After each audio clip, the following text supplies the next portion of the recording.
Entertainment and Sport, executed by the Jamaica Cultural Development Commission.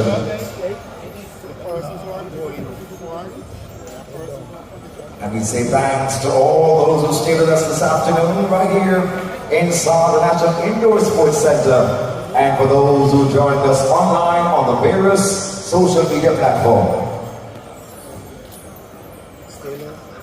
On behalf of a grateful nation, we say salute to our icon, Jimmy Cliff.